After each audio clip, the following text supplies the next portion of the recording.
Harpers Ferry, Virginia. Harpers Ferry, as many know it, is a small town located in the northern point of Virginia.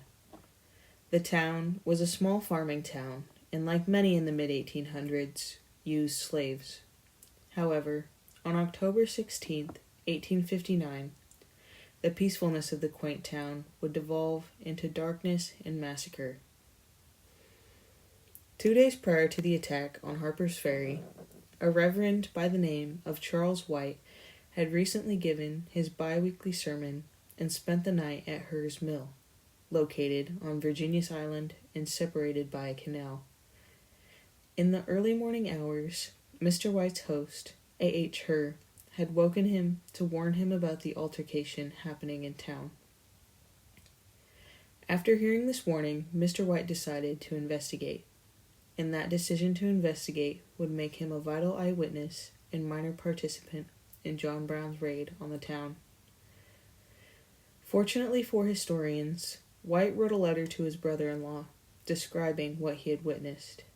Unfortunately, 4 pages of White's letter were missing, presumably the pages detailing the arrest of John Brown. However, the 8 pages still left contained valuable information on the raid. In Mr. White's letter, he says, Edwards and himself slept together at Hers Mill on the island, which just so happens to be right between the town's rifle works and armory. Then White moves on to what he saw. Quote, 1 was drowned, a slave, the only one of whom we had doubts as to his complicity with them. End quote. White then asks one of outside slaves what he's doing. The slave said John Brown's army had taken him and his master the night before, and threatened that if they didn't guard the rifle factory, they would be killed. White believed the poor man's story, and felt he was innocent. While White and the slave were talking, a reckless man came up and aimed his gun at the slave's head at point-blank range, reaching to pull the trigger. Fortunately, White and the others there pleaded with him not to fire his weapon. The man retorted that he had made a promise to kill him, and that the captain of Charlestown Company had given him the command to do so. White didn't care what the captain said, and they already had the man imprisoned. White was also motivated by the fact that the slave could possibly be innocent. Charles White then proceeded to stand in between the slave and the reckless man, while ordering the aggressor not to shoot. The onlookers then swiftly took the man's gun, saving the slave's life. White states in his letter, quote, Perhaps you laugh at my orders. Of course I had no delegated authority, but so enraged were the multitude that it was with difficulty that they were restrained from hanging and shooting several on the spot. I did all I could to prevent it. End quote. White continues on about 2 men who were shot in the river. J.H. Caggie, who died instantly, and Lewis Leary, a slave from Ohio who died the morning after in Hearst Cooper shop. John A. Copeland was also a victim of the attack, but he was taken to jail at Charlestown.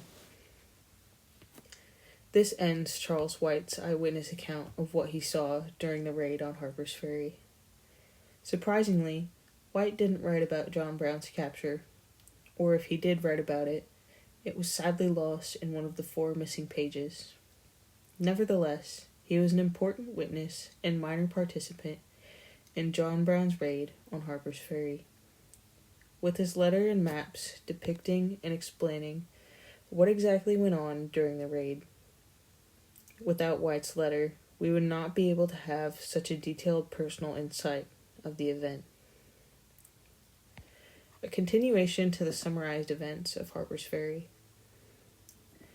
On October 16, 1859, between 10 and 11 p.m. on a Sunday, John Brown entered Harper's Ferry.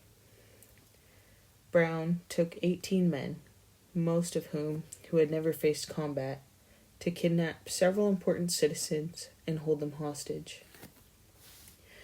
Brown then continued his march, raiding and confiscating the contents of the federal arsenal in an attempt to liberate slaves and recruit them into his so-called army. However, what John Brown didn't state is that the majority of the slaves in his army were there under the threat of death and not willingly. Without an effective plan for the aftermath of his transgressions, Brown and his army were surrounded by the local militia on October 17th, and after a small dispute, captured on October 18th. The leader of the militia was none other than the renowned Colonel Robert E. Lee and his army. Brown and his men fought bravely in the face of their impending doom, but the raid resulted in far more drastic consequences than Brown or his men could have ever imagined.